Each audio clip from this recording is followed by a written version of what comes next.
이 시간 함께 보실 하나님 말씀 고린도전서 15장 55절에서 58절까지의 말씀입니다. 신약 성경 284면 정도 되겠습니다.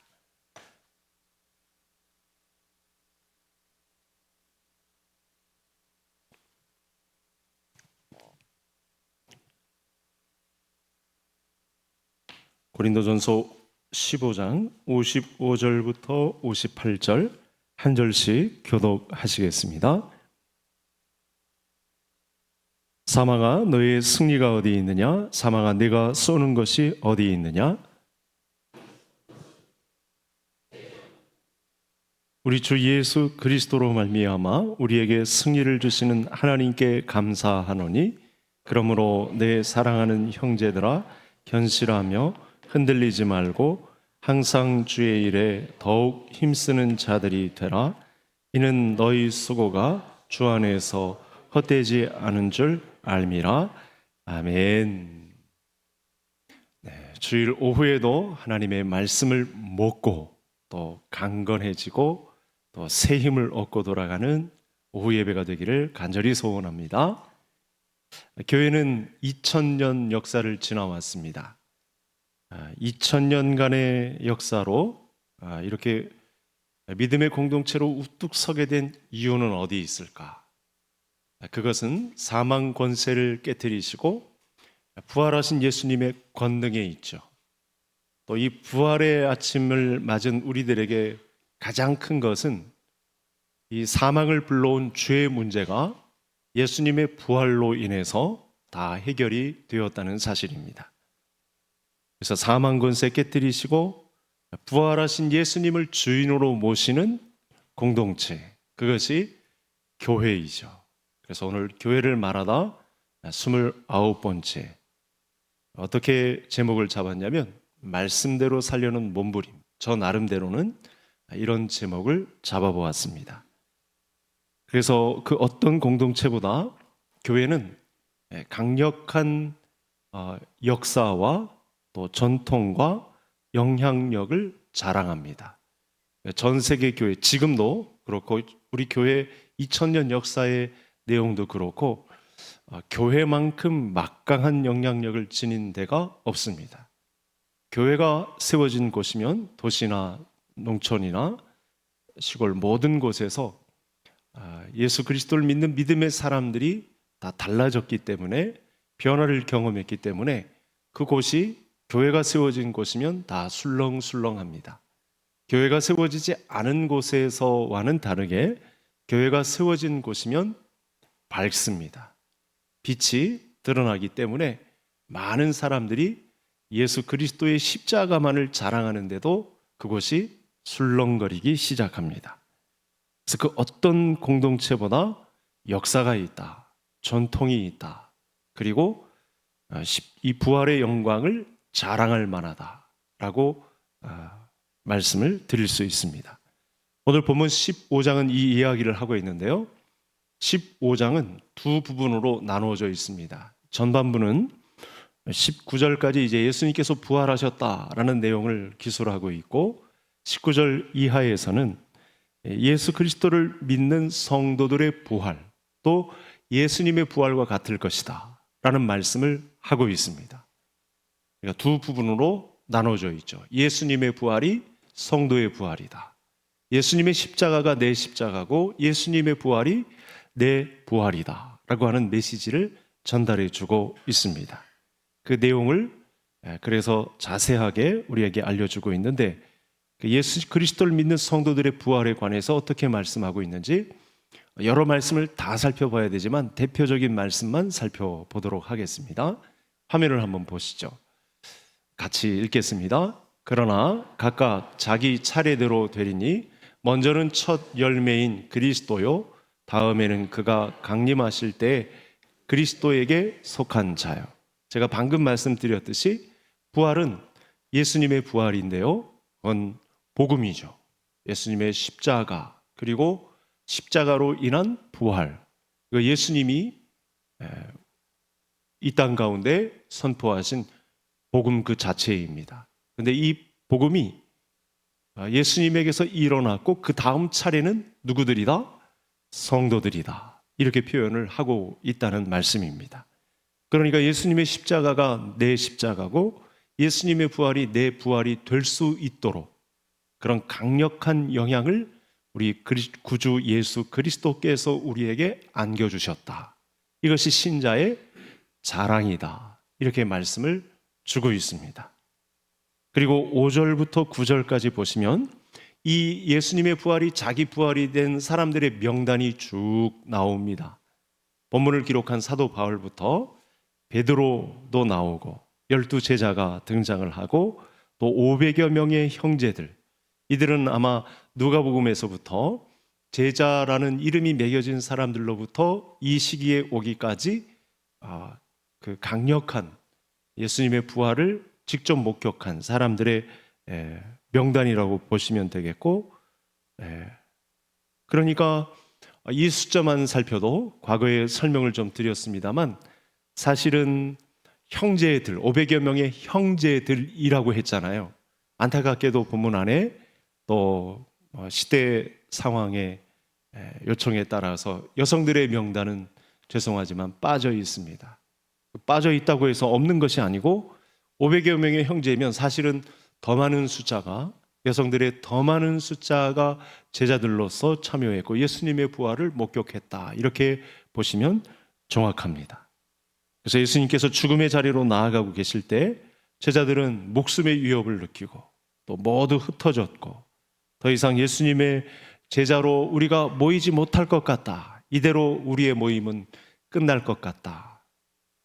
예수님이 부활 승천하시고 얼마 안 되어서 예수님의 부활을 이렇게 실제로 목격한 사람들의 명단이 이렇게 많은데 우리 모임은 앞으로 더 존속되지 못할 것 같다. 이런 상황에 놓여 있었죠.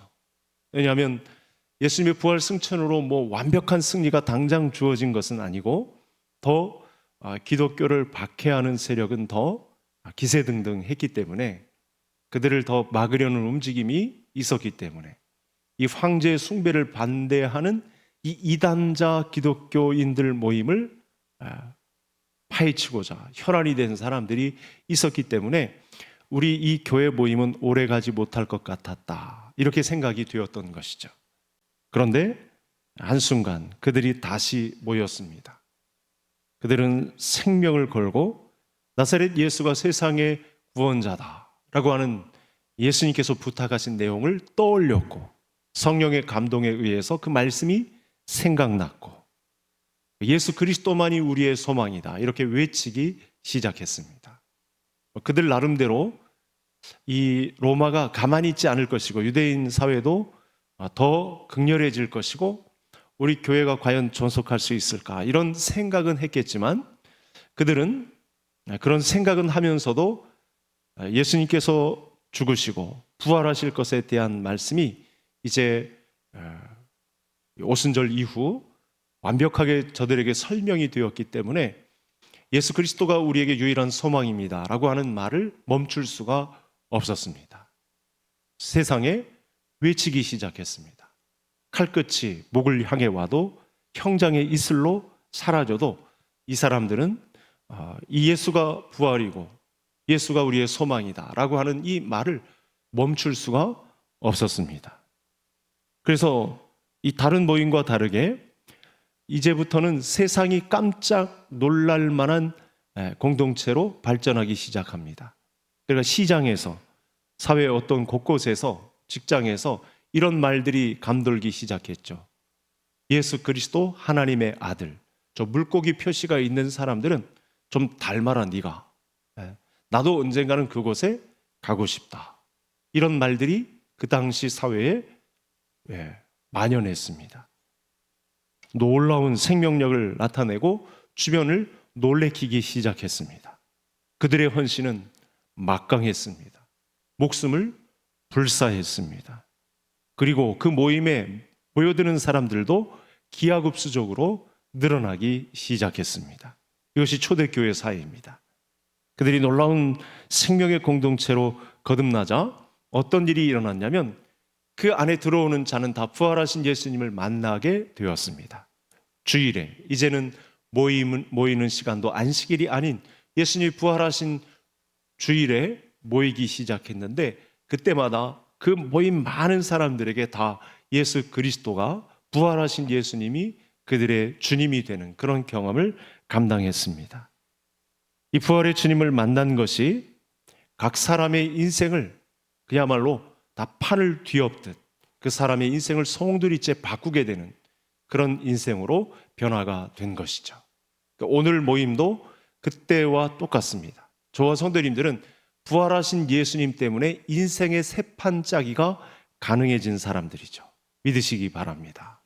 우리는 예수 그리스도 때문에 새로운 인생을 살아가는 사람들이죠. 세상 사람들이 추구하는 그 유행과 풍습에 성공병에 걸린 사람들이 아니고, 예수 그리스도에 의해서 십자가가, 그 부활이, 신령한 몸으로의 부활이 가능해진 사람, 그렇게 변화된 인생을 우리가 살게 되었습니다. 그렇다면 오늘 우리에게 스스로 질문을 좀 던져야 합니다. 나는 이 부활하신 예수님 때문에 무엇이 달라졌나? 무엇을 기도하면서 살아가고 있는가? 무엇을 신앙하면서 달려가고 있는가? 예배하고 있는가? 나는 부활하신 예수님을 만났는가? 내 삶 속에서 예수님의 십자가가 내 십자가가 되고 자기를 부인하며 예수님의 부활이 내 부활이 되고 있는가? 이런 질문을 해야 합니다. 우린 그런 혜택을 받았습니다. 1세기 이후 우리 믿음의 성도들은 똑같은 동일선상에 놓여 있습니다. 부활하신 예수님의 은혜의 혜택을 다 받은 사람들이죠. 그러면 질문이 반드시 필요합니다. 부활하신 주님으로 인해 내 인생은 어떻게 변화해 가고 있는가? 이 질문을 해보아야 하고, 이 당시 예수님의 부활을 실제로 눈으로 목격했던 사람들, 예수님이 승천하시는 것까지 본 이 사람들이 어떤 삶을 살았는가? 어떻게 그 단초를 우리가 제공받고 도전받고 실제로 변화된 삶을 살아갈 수 있는가? 교회를 말하다 29번째 내용이 되겠습니다. 부활의 공동체에 소속된 사람들은 세상 사람들과 달랐습니다. 당시 이 상황은 정말 암울했던 시절이죠. 여러분, 우리가 예를 들면 중국의 속국이 되었다고 생각해 보십시오. 과거 조선의 명나라처럼 남한산성에서 막 쫓기듯이 하던 그런 상황에 놓여 있었다. 그리고 중국의 통치를 받고 있다. 한번 그런 상상을 해보시기 바랍니다. 그러니까 일상 언어 가운데 또 모습도 그렇고 어둠의 그늘이 짙게 깔려 있는 거죠. 말을 해도 그냥 웃음기 싹 빠진 그런 잿빛 가득한 그런 시절을 보내고 있는 거죠.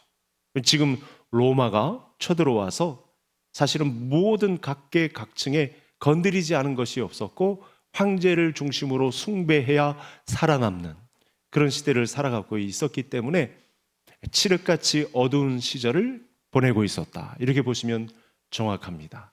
그런데 부활의 예수님을 경험한 이 교회의 사람들은 당시에 어땠는가?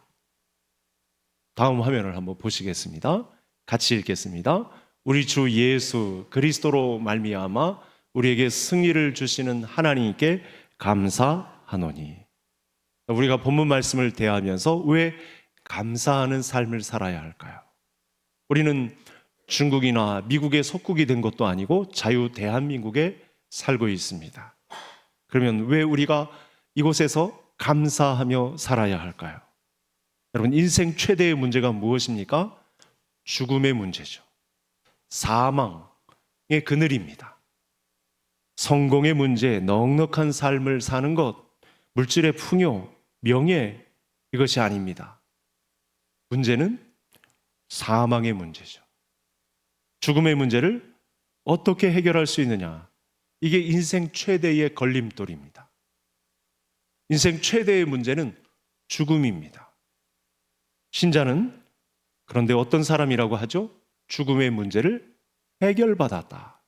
그리스도 안에서 이 사망의 문제를 해결받았다라고 하는 것이 오늘 본문 말씀의 핵심입니다. 어떻게 죽음의 문제를 해결받고 살아갑니까? 예수님의 부활이죠. 예수님의 부활이 인생의 해답입니다. 인생의 최대 걸림돌인 사망의 문제를 해결하는 것은 예수님의 부활인 거죠. 여러분, 한 주간 지났어도 예수님의 부활은 우리 영생을 붙드는 가장 핵심 가치라는 사실을 믿으시기를 간절히 소원합니다. 예수님을 믿는 신자의 부활이 확실하다면 사실은 죽음이 크게 문제되지 않습니다. 그래서 성경은 이 죽음의 문제를 신자들이 어떻게 바라보기를 원하면 잠시 지나가는 안식의 문제다. 잠시 거쳐가면서 있어야 되는 그 순간의 안식을 죽음으로 봅니다. 우린 죽음 그러면 다 마치 다 끝난 것으로 여기잖아요. 그런 수준에 머물러 있다면 우리 신앙을 키울 필요가 있습니다. 죽음은, 성경이 바라보는 죽음은 잠시 지나가는 안식입니다. 그래서 예수님께서 나사로에게 그 죽어있던 자들을 살리시는 모든 과정 중에 뭐라고 말씀하시죠? 그가 잔다. 잔다라는 표현을 사용하십니다. 잠시간의 안식에 들어가 있다라는 표현을 사용하신 것입니다.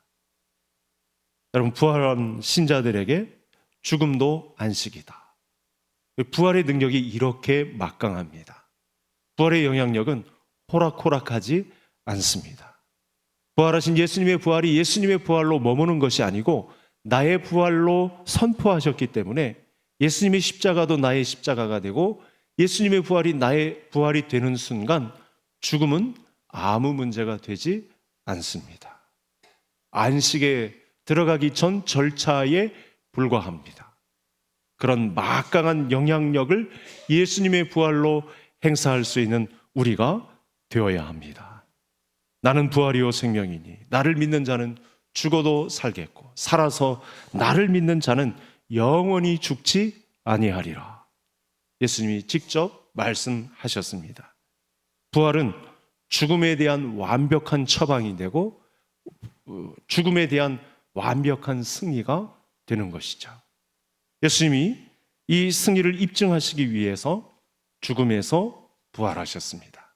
놀라운 것은 감사하게도 오늘 이 시간도 우리가 감사해야 될 것은 예수님의 십자가가 내 십자가가 되고 예수님의 부활이 내 십자가가 되게 하셨다는 것. 말씀 그대로 감사하노니 감사할 수 있기를 간절히 바랍니다. 죽음을 가져온 핵심이 뭐였냐면 우리의 죄죠. 그래서 우리는 율법에 의해, 오늘 56절 말씀이죠. 율법에 의해 정죄되었고 죽음을 피할 수가 없었습니다. 근데 이제 부활의 소망으로 죽음의 지배에서 벗어났습니다. 예수님의 부활로 인해서 이 율법이 지정한 죄 목록에서 사망일 뿐이었는데 예수님의 부활이 이 사망의 문제를 율법이 지정한 죄 목록에서 헤어나올 수가 없었는데 예수님의 부활이 그만 이 율법에서 벗어날 수 없는 죄의 문제를 깨트리고 그 죄가 지정한 사망을 부활로 바꾼, 영생으로 바꾼 놀라운 사건이 되었습니다. 더 이상 우리는 죽음을 두려워할 필요가 없습니다.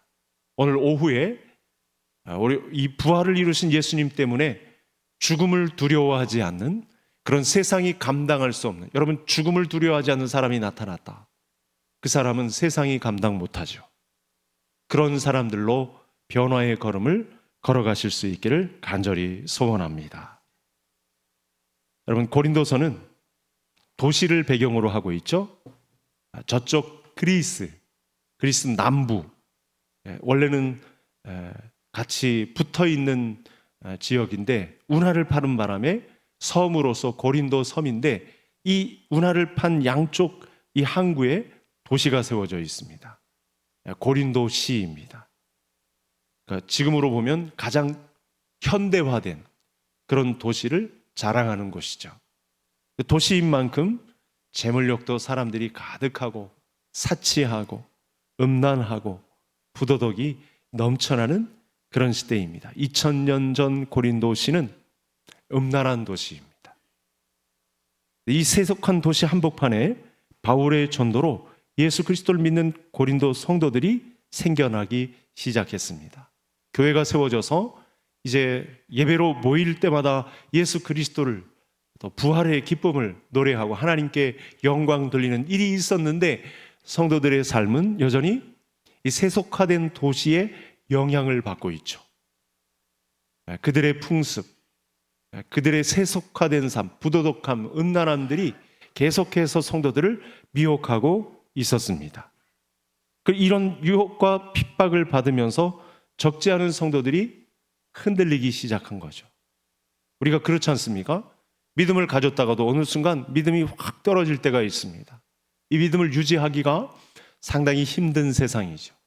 우리는 인천이라는 도심 환경에 고린도만큼은 못하겠지만 만만치 않은, 선교 개항지면서도 도시 환경에 우리 가족 식구들 제쳐놓고서라도 나 한 사람을 놓고 보면 세상의 풍습에, 세상의 요구에, 세상의 부도덕함에 우리 믿음이 흔들릴 때가 있다는 것이죠.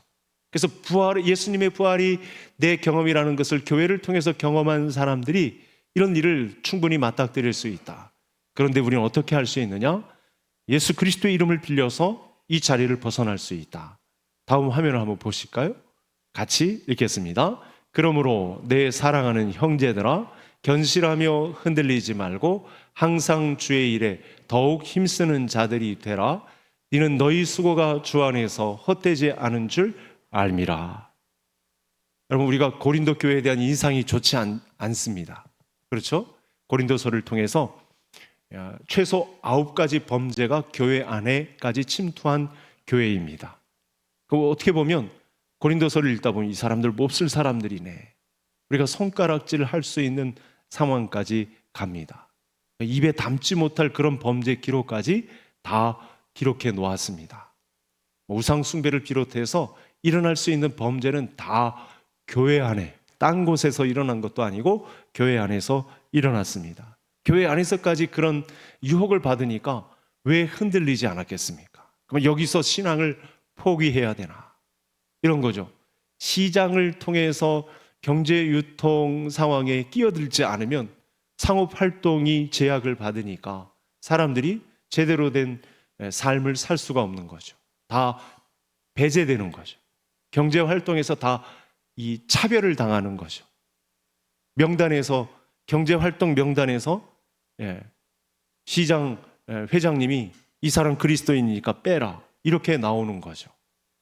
그러니까 당장 흔들리는 것이 믿음입니다. 내가 더 이상 못 버티겠다, 이대로는 못 살겠다 라고 하는 것입니다. 이렇게 가면, 이렇게 흔들리는 이유는, 원인이 어디 있냐면 부활의 믿음을 더 계속해서 추구하지 못하기 때문입니다. 문제는 어떻게 해야 견고해지느냐라는 거죠. 바울은 15장 서두에서 이 문제에 대한 해답을 주었습니다. 자, 15장 2절로 한번 가볼까요? 성경을 직접 보시겠습니다. 15장 2절. 자, 우리가 흔들릴 수 있는데 흔들리지 않기 위해서 우리가 어떻게 해야 되느냐? 2절 다 같이 읽습니다. 너희가 만일 내가 전한 그 말을 굳게 지키고 헛되이 믿지 아니하였으면 그로 말미암아 구원을 받으리라. 아멘. 그 말을 굳게 지키고 헛되이 믿지 아니하였으면, 여러분, 그 말을 굳게 지키는 믿음이 더해지는 여호가 되기를 간절히 소원합니다. 세상의 말로 받지 않고 부활하신 예수님이 직접 우리에게 그 말을 굳게 지키라, 내가 전한 그 말을 굳게 지키라. 말을 전한 핵심 내용이 뭐죠? 예수님이 우리에게 안겨주신 은혜에 의한 선물, 믿음입니다. 믿음의 핵심이 뭐죠? 복음이죠. 복음의 핵심이 뭡니까? 앞서 말씀드렸던 예수님의 십자가가 내 십자가가 되고 예수님의 부활이 내 부활이 되는 것입니다. 그러면 사합니다. 그러면 흔들리지 않습니다. 그러니까 내가 전한 말, 바울이 전한 말인데, 바울이 전한 말은 바울 개인의 말이 아니죠. 예수님이 직접 전달해 주신 말씀입니다. 2000년이 지나도 동일하게 시퍼렇게 살아서 저와 성도님들에게 역사하는, 분명히 살아계신 하나님의 말씀입니다. 여러분 1절도 보세요. 형제들아 내가 너희에게 전한 복음을 너희에게 알게 하노니 이는 너희가 받은 것이요 또 그 가운데 선 것이라. 그리스도께서 우리 죄의 문제를 해결하시기 위해 죽으신 것과 죽으신 지 사흘 만에 다시 살아나신 것, 이게 복음의 핵심입니다. 1절과 2절의 말씀은 예수님의 십자가와 예수님의 부활에 관해서 말씀을 주고 있는 것입니다. 십자가로 죄사함을 받은 신자에게는 어떻게 살 것인가 하는 숙제가 남는데, 용서받은 우리를 새로운 삶의 길에서 인도하시기 위해서 부활하신 예수님께서 우리 곁에 다가오셨다. 임마누엘로 약속하신 바대로 우리 곁에 서 계신다. 그걸 또 설명하는 말씀이 진리의 영이신 성령님께서 법정 변호인인 보혜사로 우리 곁에 서 계신다. 따라서 우리가 이 예수 그리스도를 붙잡는다면, 아니 내가 붙잡는다기보다는 그분이 오전에 설명드린 대로 그분이 나를 찾아와 나를 상대해 주신 대로 나를 붙잡아 주시는 것이니까 저와 성도님들은 흔들릴 필요가 없다. 이렇게 믿음을 가지시기를 바랍니다. 이단들과 다른 믿음이 바로 이 부분입니다. 그분이 나를 붙잡아 주시죠. 예수 그리스도를 영접한 그 순간 성령께서 내 안에 좌정하시면서 그 사상을, 그 가치관을, 그 기독교 세계관을 어떻게 심느냐면, 예수님의 십자가가 내 십자가고 예수님의 부활이 내 부활이다. 그러니 흔들리지 말아라. 내 부활이 내 부활이다. 나는 반드시 너를 부활시킬 것이다. 부활한다. 너는 빛이다. 이렇게 말씀을 주신 것입니다. 물론 이후로도 사탄은 저와 성도님들의 믿음을 계속 흔들어댈 것입니다. 흔들릴 수 있는 그 시간까지 이 사단 마귀에게 허락된 시간이라면 되도록 많은 사람들을 이 침륜에 빠지도록, 부활하신 예수님을 만나지 못하도록, 부활하신 믿음으로 서 있지 못하도록 흔들어댈 것입니다. 그러나 교회가 아직 살아난 이유가 무엇일까요? 이 교회의 주인이 부활하신 예수님이기 때문인 줄 믿으시기를 바랍니다. 그래서 우리의 소망은 부활하신 예수님 안에 굳건히 서는 것이죠. 부활신앙의 뿌리를 깊이 내리는 것입니다. 예수님의 부활이 내 부활이다라고 선언하신 이 말씀에 깊이 뿌리를 내리는 것입니다. 여러분, 고린도인들이 살던 1세기보다 우리의 믿음과 삶의 기반을 흔드는 세력이 더 많은, 어둠의 세력들이 더 활개를 치는 그런 시대죠. 그래서 이미 피해를 보고 서 있는 분들도 있습니다.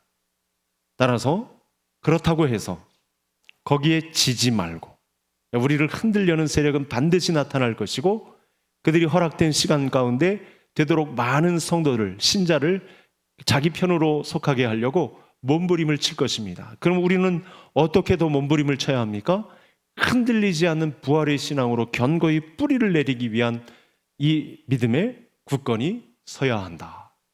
사도 바울이 이렇게 말씀을 주고 있습니다. 말씀 주신 대로 그 어떤 유혹이 오고 어떤 가문이설이 우리 가정을 흔든다 할지라도 절대 빠져들지 마시고 이 부활신앙에 깊게 뿌리를 내리셔서 부활하신 예수님과 함께 그야말로 나를 빛이라고 선언하신 예수님 앞에 이 순전한 복음을 지켜내는 우리 모든 개성의 가족들 될 수 있기를 바랍니다. 여러분, 인간의 죄성은요, 뭘 맡겨주면 잘 하지 않으려고 해요. 안 할랍니다. 그거 뭐 귀찮습니다.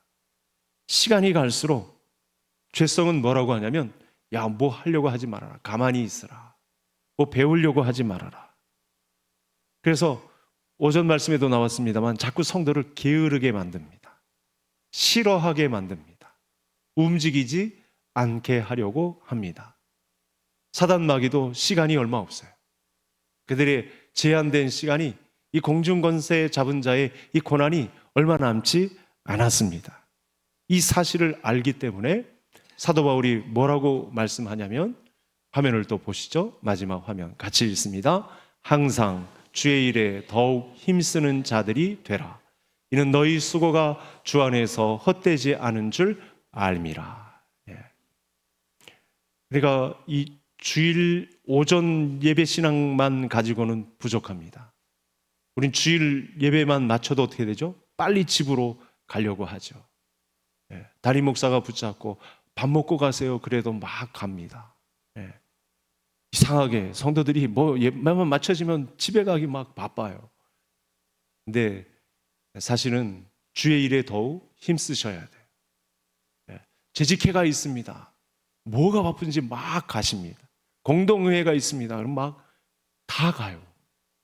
제가 3,000명 있는 교회 있는데도 100 몇 명밖에 안 남아요. 희한합니다. 그렇게 하면 안 됩니다. 항상 주의 일에 더욱 힘쓰는 자들이 되라. 이걸 알아준답니다. 너희 수고가 주 안에서 헛되지 않은 줄 알미라. 주의 일에 힘쓰라고 합니다. 그럼 우리가 이 믿음의 성도들이 추구해야 할 일은 무엇일까요? 바울이 추구했던 일이 뭐냐면 전도하고 잘 양육하고 하나님의 사람다운 사람이 될 수 있도록 세우는 일이었죠. 세움입니다. 그리스도 안에서 세우는 일입니다. 골로새서 1장 28절 29절. 세우도록 사람을 교회 안에 세우는 일에 힘썼습니다. 이것은 예수님이 강조한 말씀이죠. 제자를 세우려고 하는 거죠. 예수님의 마지막 당부죠.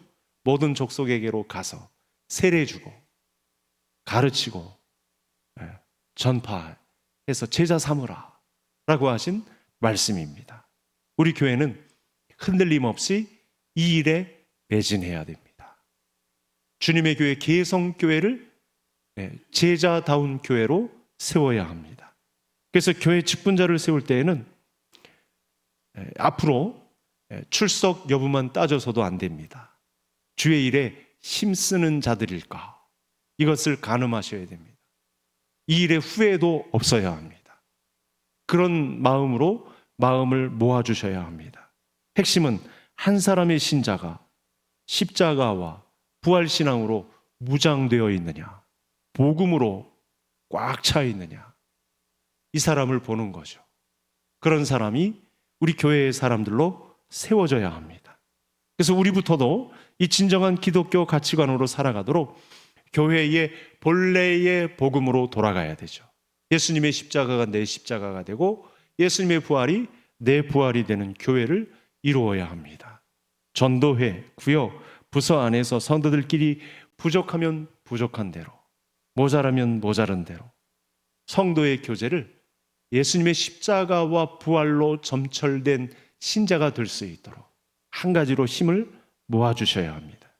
그래서 그 모임 가운데에서 깨달은 말씀대로 자기 자신을 부인하는 사례, 이런 것들이 나타날 수 있고 십자가만 자랑하는 사례가 나타나게 되고 나 자신을 죽이고 철저히 하나님 말씀에 순종하는 사람들을 전도회 안에서, 구역 안에서, 우리 교회 안에서, 각 부서 안에서 그런 사람들을 발견하는 것, 그건 하나님이 세워나가시는 교회를 보는 것과 똑같습니다. 이렇게 견고하고 흔들리지 않는 모습으로 살아가는 그 모습을 보고 싶어서 예수님께서 부활하셨고 교회를 선물로 주셨습니다. 그 교회의 주인공들이 되시기를 주의 이름으로 축복합니다. 이렇게 기도하겠습니다. 오후에 오늘 말씀을